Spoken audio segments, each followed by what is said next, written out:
m'appelle Dorian Foulon, j'ai 24 ans, je suis paracycliste de haut niveau et en cours de formation pour devenir éducateur sportif et spécialisé.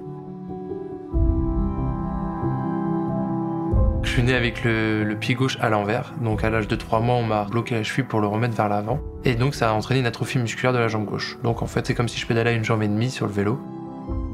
Malgré mon handicap, j'ai toujours voulu pratiquer différentes disciplines telles que le foot ou le basket avec les camarades de classe. Et en fait, quand je me blessais à répétition, les médecins m'ont fortement déconseillé de continuer. C'est ma mère qui pratiquait le vélo, m'a amené à ce sport et c'est très vite devenu ma passion. Et j'étais entraîné avec un club en fait en mixité valide handisport. Et je trouve que ça c'est hyper bénéfique, que ça soit pour la personne valide ou pour la personne en situation de handicap. J'ai un handicap qui me le permet de concourir au plus haut niveau amateur chez les valides, et c'est ça aussi qui me permet de continuer à progresser parce que entre guillemets j'ai un niveau plus faible, mais du coup j'ai une difficulté au jour d'avance et ça me permet d'hausser mon niveau et repousser mes limites. Je suis en cours de formation pour devenir éducateur sportif spécialisé parce qu'à long terme j'aimerais accompagner les jeunes en situation de handicap dans la réinsertion à travers le sport. J'ai envie en fait d'être l'exemple auprès des jeunes que je n'ai jamais pu avoir dans le milieu de l'handisport.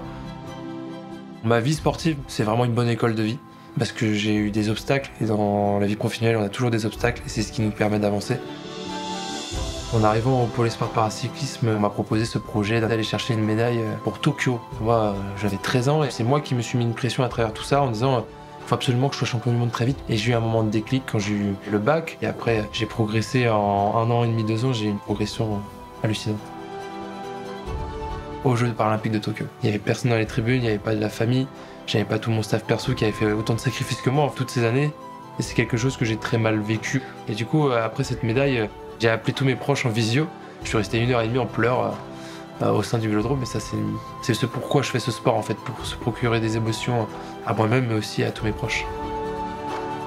Paris, j'ai hâte d'y être pour savoir ce que ça va faire parce que moi j'ai jamais vécu les Jeux avec le public et de le vivre du coup moi en France, je pense que ça va être un contraste énorme.